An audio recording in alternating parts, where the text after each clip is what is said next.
جو یہاں سے گزرا یا اس میں شرکت کیا گویا کہ اس نے اللہ کے باغیچوں میں سے پھل کھایا. اللہ کے ذکر کی مجالس صحابہ کرام رضوان اللہ تعالیٰ اجمعین سے لے کر آج تک چلی آ رہی. تقریر اپنی جگہ پر، نعت اپنی جگہ پر، لیکن اللہ کے ذکر میں جو اثر ہے وہ کسی چیز میں. اور پورا قرآن کیا ہے؟ پورا قرآن کا ایک نام پتہ ہے آپ کو؟ قرآن مجید بھی آپ کہتے ہیں، قرآن کریم. لیکن خود قرآن میں قرآن کا نام کیا ہے؟ کئی جگہ پر تو اللہ نے قرآن ہی لفظ استعمال یعنی ارشاد فرمایا ہے قرآن، لیکن ایک جگہ اس کا نام الگ آیا ہے. اِنَّا نَحْنُ نَزَّلْنَا الذِّكْرَ، بے شک ہم نے ذکر کو نازل کیا. یہاں جو ذکر ہے یہ قرآن کا نام ہے، یعنی پورا قرآن ہی اللہ کا ذکر ہے. اس کو ذکر کے نام سے یاد کیا گیا. قرآن پاک کا ایک نام ذکر ہے. وَإِنَّا لَهُ لَحَافِظُونَ، جو قرآن کی حفاظت کے لیے سب سے بڑی آیت ہے. اللہ نے جو وعدہ فرمایا ہم نے قرآن کو نازل کیا اور ہم ہی اس کی حفاظت کریں گے. یہ جو آیت ہے اس میں قرآن کا نام قرآن نہیں آیا، ذکر آیا، ذکر ہے. اور آپ کو میں بتاؤں اس ذکر کا لفظ کتنی جگہ پر قرآن پاک میں آیا. اور قرآن میں ایک بہت ہی اہم تجوید آپ کو میں بتا دوں، یعنی ریلیشن.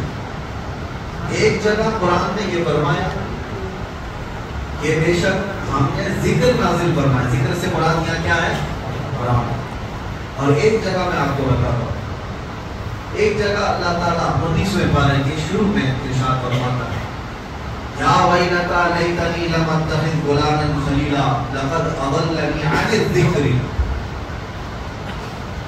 کچھ لوگ قیامت کے دن چیخ چلا کر کے کہیں گے، پکارتے رہے، کاش میں فلاں کی دوستی نہ کیا ہوتا تو اچھا ہوتا. کیونکہ کئی لوگ صرف دوستی کی وجہ سے جہنم میں جا رہے ہیں، بری صحبت کی وجہ سے.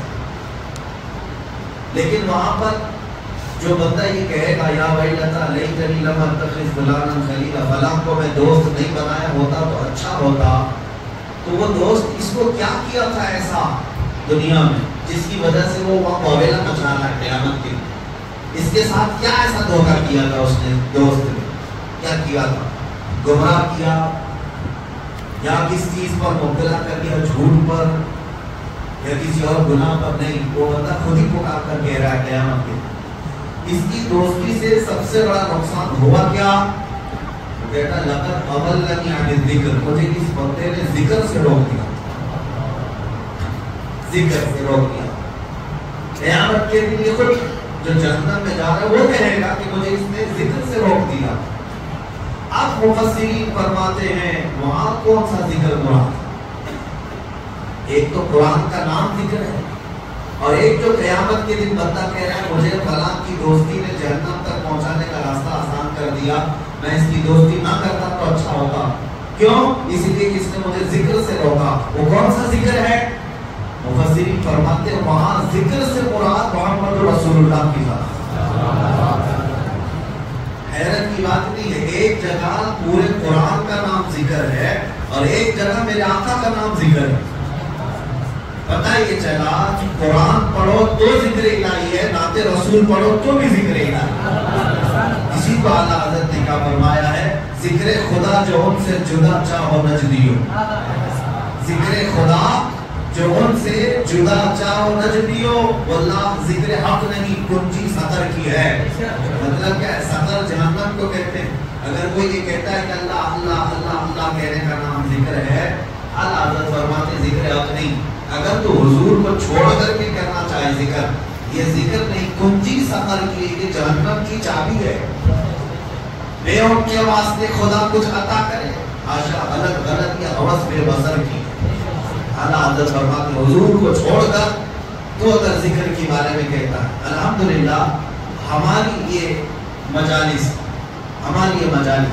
اسی بات کی امتیازی شان رکھتی ہے کہ چاہے ہم اللہ کے ذکر کی مجلس سجائیں لیکن نعت رسول سے شروع کریں.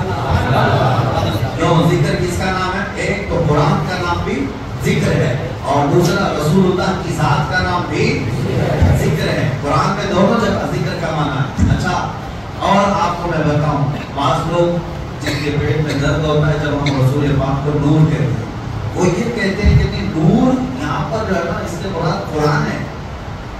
نور کا مطلب قرآن ہے، وہ یہ کہتے ہیں نور کا مطلب قرآن ہے۔ جیسے اللہ تبارک و تعالیٰ نے قرآن پاک میں ارشاد فرمایا کہ لقد جاءکم من اللہ نور و کتاب مبین۔ حیرت کی بات ہے، پڑھے لکھے لوگ اگر گمراہ ہو جائیں تو تعجب تو ہوتا ہی۔ میں آپ کو بتاتا ہوں ایک مثال۔ آپ کو ایک ہی چیز کو میں دو ناموں پہ اگر بولوں تو آپ کہیں گے زبردستی کیوں بول رہے ہیں؟ مطلب اگر آپ سے میں یہ کہوں کہ میں اپنے سر پر امامہ باندھا ہوں، ایک چیز ہو گئی، پھر تو نہیں میں نے کپڑا باندھا ہے، کیا مطلب ہوا اس کا؟ امامہ کس چیز کا ہوتا ہے؟ کپڑے کا ہی۔ الگ الگ چیز ذکر تو نہیں ہوتی، لیکن قرآن سے یہ کہہ رہا ہے قد جاءکم من اللہ نور و کتاب مبین۔ اس آیت میں صاف ہے، اللہ فرماتا ہے بے شک اللہ کی طرف سے تمہارے پاس نور آیا اور روشن کتاب آئی۔ قرآن کا ہی نام اگر نور ہے تو پھر کتاب مبین کا نام مطلب کیا ہے؟ نور اگر قرآن ہی ہے تو پھر کتاب مبین الگ سے کیوں آیا؟ یہاں تمہیں پتہ یہ سمجھنا ہوگا قرآن کی بلاغت، عربی کی بلاغت، یہاں نور سے مراد میرے مصطفیٰ کی ذات۔ اب میں آپ کو تسلیم کرتے ہوئے یہ بھی بتا دوں کہ ہاں جو لوگ کہتے ہیں کہ قرآن ہی نور ہے، غلط نہیں، ہم بھی تسلیم کرتے ہیں۔ بعض جگہ قرآن کو بھی نور کلام ہے، اور کیوں نہ ہو، اللہ کا علم ہے، اللہ کی صفت ہے تو نور تو ہے ہی، بلکہ نور علی نور ہے۔ قرآن بھی نور ہے اور رسول اللہ کی ذات بھی۔ اب دیکھیے دو چیزوں میں نے آپ کو ایک ہی نام چل رہا، قرآن کا نام ذکر بھی ہے اور رسول اللہ کا نام ذکر ہے۔ قرآن کا نام نور ہے، رسول اللہ کا نام نور ہے۔ اور آگے میں آپ کو بتاتا ہوں، ابھی بھی آپ کے سامنے شاعر پڑھ بھی رہے تھے، بیگم واقعی رحمۃ اللہ تعالیٰ علیہ، اس میں یہ بھی فرمایا ہے کہ قرآن یعنی قرآن کتاب جو آئی ہے اس سے پہلے ہی ایک کتاب آئی ہے۔ قرآن اللہ کی کتاب ہے، کتاب آئی ہے لیکن اس سے پہلے ایک کتاب آئی ہے، اس سے مراد تورات زبور انجیل نہیں، رسول اللہ کی ذات۔ یعنی کتاب کا لفظ حدیث میں حضور کی ذات کو بھی کہا گیا ہے اور قرآن کو بھی کہا۔ دونوں یہ جو چل رہے ہیں ریلیشن، اس کے اندر جو تعلق میں آپ کو بتا رہا ہوں توجہ سے، بہت سارے لوگ اس میں گمراہ ہوئے، اس کے لیے میں آج تعلق بتا رہا ہوں۔ ذکر کس کا نام ہے؟ قرآن، اور ذکر کس کا نام ہے؟ رسول اللہ۔ نور قرآن کا نام ہے اور نور رسول اللہ کا نام۔ کتاب قرآن کو کہا گیا، کتاب رسول اللہ کی ذات کو۔ آپ سوال کر سکتے ہیں ایک ذات بنا کتاب کیسے ہو سکتی ہے؟ ایک ذات اس کو کتاب کیسے کہہ سکتے ہیں؟ کتاب میرے عزیزوں آپ کو سمجھنا ہوگا کہ کتاب کیوں پڑھی جاتی ہے، کتاب سے حاصل کیا ہوتا ہے۔ کتاب پڑھ کر کے آدمی کچھ نالج لیتا ہے، کچھ سمجھتا ہے اور کچھ اس کو نئی معلومات حاصل ہوتی ہے، اسی لیے تو کتاب ہوتی ہے۔ اب کتاب جو پڑھنے والی ہے، پیپر والی ہے، ورق والی ہے، اس سے پڑھ کر کے آپ کو کچھ نالج ملتا ہے، تو مجھے یہ بتائیں وہ صحابہ کس کو دیکھ کر کے اپنی زندگی بدل رہے تھے؟ وہ صحابہ قرآن ابھی جو نہیں پڑھے تھے، قرآن پورا آیا ہی نہیں تھا، اس سے پہلے ہی ان کی زندگیوں میں بہت بڑا انقلاب آیا تھا۔ وہ کون سی کتاب پڑھ رہے تھے؟ تمہیں ماننا ہوگا وہ کتاب یہ نہیں، وہ کتاب ذات رسول کو پڑھ رہے تھے۔ کتاب دونوں نام ہو گئے، دونوں نام ہو۔ اب آئیے اور ایک میں کمبینیشن بتاؤں، سب سے پہلے کون پیدا ہوا دنیا؟ سب سے پہلے کیا پیدا ہوا؟ حدیثیں الگ الگ، سنیوں میں مشہور ہے کہ حضور صلی اللہ علیہ وسلم نے ارشاد فرمایا کہ سب سے پہلے اللہ نے میرے، باقی آپ ہی کمپلیٹ کر رہے ہیں، پتا ہے ہر سنی کو پتا ہے، یہ سب جانتے ہیں حضور نے فرمایا سب سے پہلے اللہ نے، حضور نے کہا فرمایا میرے، یہ سب کو پتا ہے، لیکن حدیث اور بھی ہے۔ حدیث میں ایک حدیث میں میرے آقا صلی اللہ علیہ وسلم فرماتے ہیں سب سے پہلے اللہ تعالیٰ نے قلم کو پیدا کیا، سب سے پہلے اللہ نے قلم کو پیدا کیا۔ اور ایک حدیث میں حضور اکرم صلی اللہ علیہ وسلم فرماتے ہیں سب سے پہلے اللہ تعالیٰ نے لوح محفوظ کو پیدا کیا، ساری کائنات سے پہلے، کسی بھی چیز کا ذکر نہیں، وہاں کسی بھی نور کا ذکر نہیں، حضور نے فرمایا سب سے پہلے اللہ تعالیٰ نے لوح محفوظ کو پیدا کیا، تختی جس پر ساری کائنات لکھی گئی، یہ لوح محفوظ۔ اب تطبیق دے کر کے بتاؤ، حضور پاک صلی اللہ علیہ وسلم نے ایک حدیث میں فرمایا سب سے پہلے اللہ نے میرے نور کو پیدا کیا، ایک حدیث میں حضور فرما رہے سب سے پہلے اللہ نے قلم کو پیدا کیا، ایک حدیث میں فرما رہے سب سے پہلے اللہ نے لوح محفوظ کو پیدا کیا، آخر سب سے پہلے آیا کون؟ تو یہ فیصلہ جو ہے صرف عاشقان رسول کر سکتا، بنا پہ رسول، عاشق رسول اقبال لاہوری فرماتے ہیں، قلندر لاہوری علامہ اقبال یہ کہتے ہیں اس کا فیصلہ یہ ہے یا رسول اللہ لوح بھی تو قلم بھی تو، تیرا وجود الکتاب، ساری چیزیں آپ ہیں یا رسول اللہ۔ جو حدیث میں حضور نے بتایا لوح پہلے پیدا ہوا، قلم پہلے پیدا ہوا، کتاب پہلے پیدا ہوئی، اقبال نے کہہ دیا یہ ساری چیزیں نام الگ الگ ہیں، سب کا مراد یہ ہے یا رسول اللہ لوح بھی تو قلم بھی تو، تیرا وجود الکتاب، گنبد آب کی نارنگ تیرے محیط میں ہوا۔ اور پھر ایک جگہ اقبال یہ کہتے ہیں کہ نگاہ عشق و مستی میں وہی اول وہی آخر۔ ہاں ایک مسئلہ یہ بھی ہے کہ رسول کریم صلی اللہ علیہ وسلم سب سے پہلے پیدا ہوئے، سب سے پہلے پیدا ہوئے، اور پھر سب سے اخیر میں آئے، سب سے اخیر میں آئے۔ اس کو بعد شارحین یوں کہتے ہیں جو بیج زمین میں بویا جاتا ہے، زمین میں سب سے پہلی چیز کیا ہوئی؟ بیج، بیج سے پودا نکلا، پودے سے شاخیں بڑھتی گئی، درخت ہو گیا، درخت ہو جانے کے بعد ٹہنیاں، پتے، پھر اس کے بعد پھول لگے، پھول کے بعد پھل آئے، اور پھل کے بعد اندر کیا نکلا؟ یعنی اس درخت کی آخری چیز وہی بیج ہے جو زمین میں ہم نے بویا، جو زمین میں بیج تھا وہی پکنے کے بعد اخیر میں وہی بیج آیا۔ تو اقبال یہ کہتے ہیں نگاہ عشق و مستی میں وہی اول وہی آخر۔ اب جو رسول اللہ صلی اللہ علیہ وسلم کی حدیثیں ہیں اس میں ایک بات کی طرف میں آپ کو لے کر کے آ رہا ہوں، ذکر کیا ہے، کتاب کیا ہے، نور کیا ہے، لوح کیا ہے، قلم کیا ہے۔ اقبال کہتے ہیں نگاہ عشق و مستی میں وہی اول وہی آخر، وہی قرآن وہی فرقان وہی یاسین وہی تا، سب ذات رسول اللہ صلی اللہ علیہ وسلم کی طرف ہے۔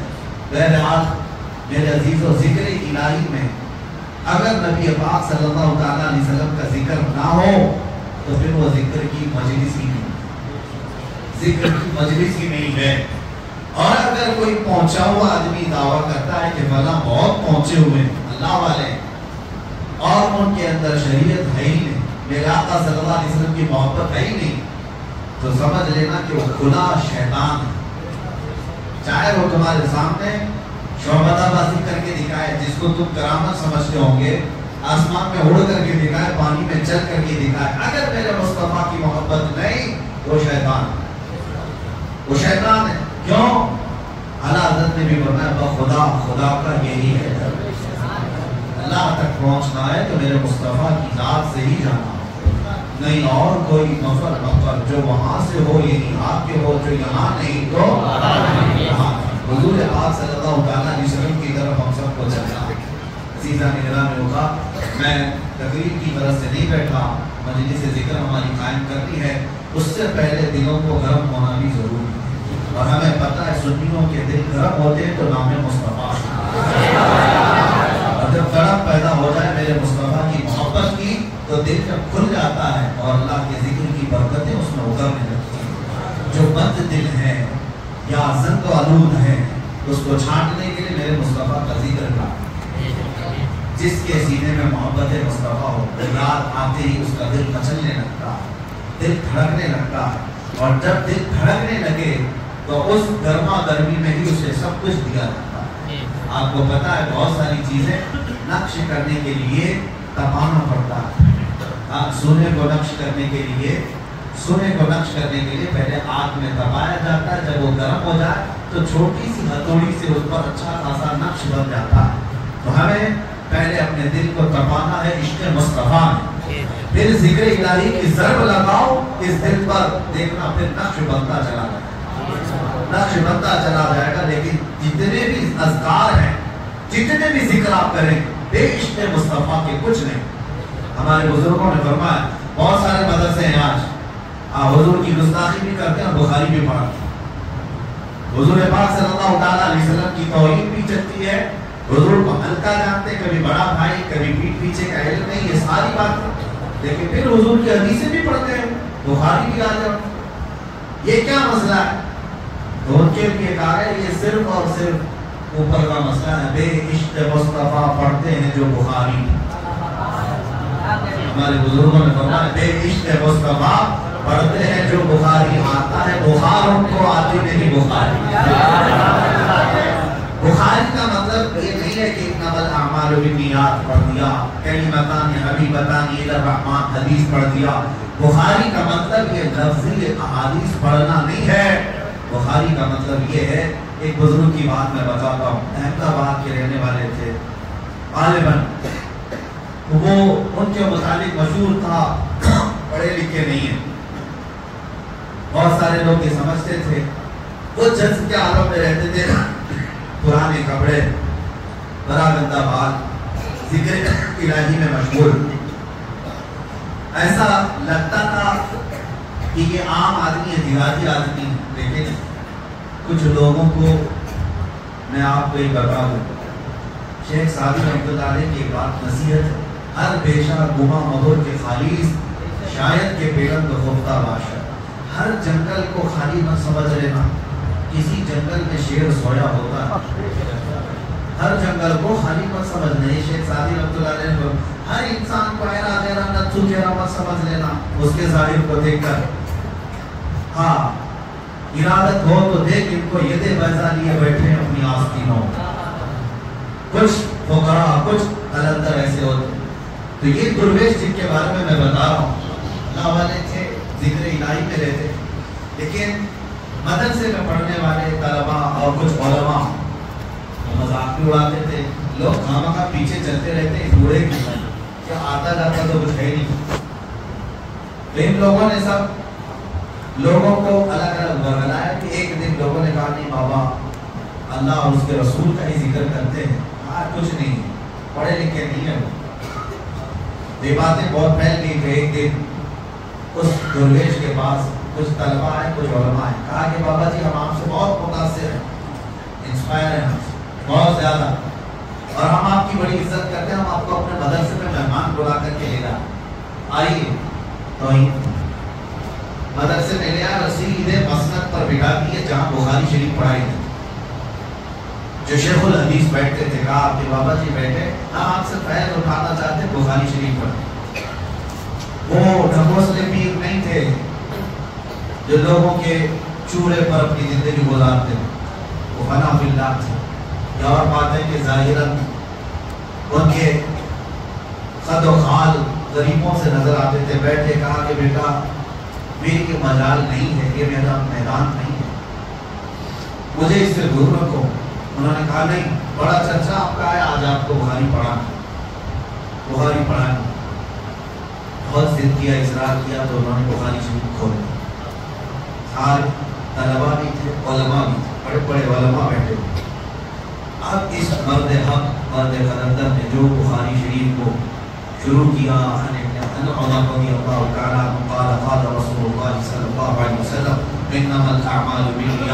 یہاں سے شروع کیا، حدیث پڑھتے رہے. بخاری شریف کی حدیثیں 1 جلد 2 جلد تقریباً کئی ہزار حدیثیں ہیں. جا کر کے آخری حدیث کلمتان حبیبتان الی الرحمن خفیفتان علی اللسان ثقیلتان فی المیزان سبحان اللہ و بحمدہ سبحان اللہ العظیم، بخاری شریف کی ختم تک پہنچ گئے. حدیث روایت کے ساتھ، سند کے ساتھ، صحابہ کے ناموں کے ساتھ پوری حدیث ہے. میرے عزیزو، یہ گھنٹے 2 گھنٹے کی بات نہیں، پوری بخاری پڑھنے کے لیے کم از کم میں فاسٹ بھی پڑھوں، قرآن کو سنانے کے لیے 30 دن لگ جاتے ہیں. بخاری شریف اس سے بھی زیادہ ہے. قرآن شریف میں 30 پارے ہیں، تلاوت سے ہو جائیں گے. بخاری شریف میں سندیں پڑھتے پڑھتے وقت ہو جائے گا. اگر اسی طرح 1 گھنٹے کی تراویح کا معاملہ ہو تو بخاری کو سنانے کے لیے 2 مہینے لگ جائیں. انہوں نے ایک مجلس میں پوری سنائی، سب کپڑے پھاڑنے لگ گئے، چیخنے لگ گئے، چلانے لگ گئے. اور اس کے بعد وہ اپنا عصا اٹھائے اور کھڑے ہو، ان کو لے کر کے گئے.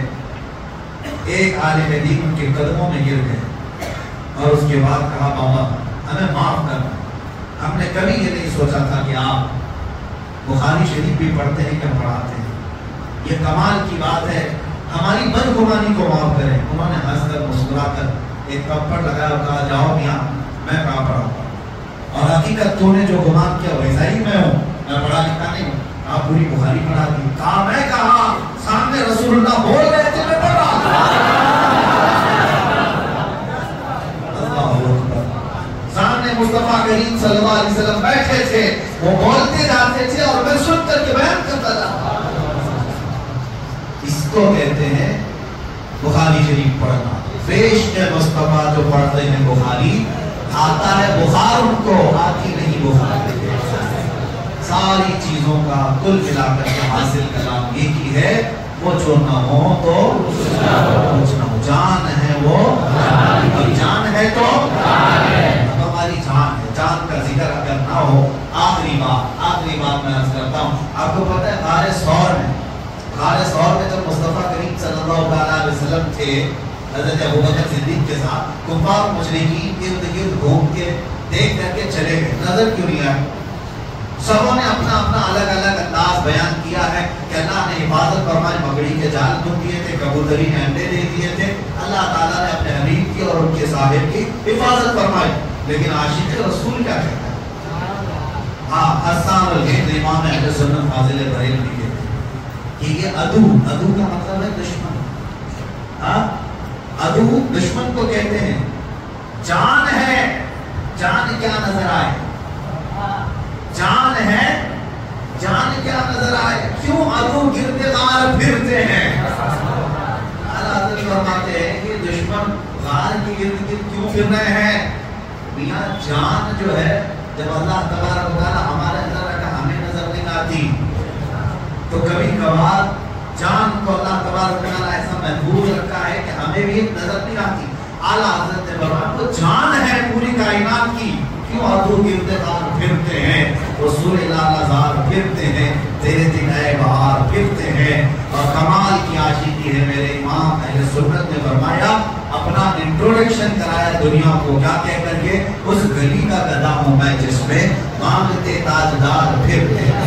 یا رسول اللہ جو تیرے در سے یار پھرتے ہیں، در بدر یوں ہی خار.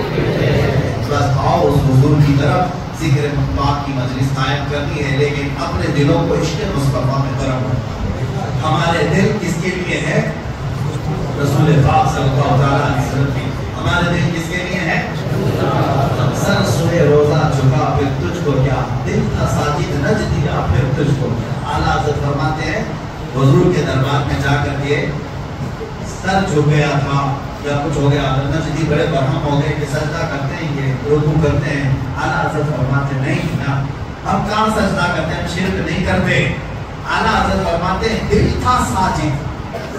ساجد کس کو کہتے ہیں؟ سجدہ کرنے والے.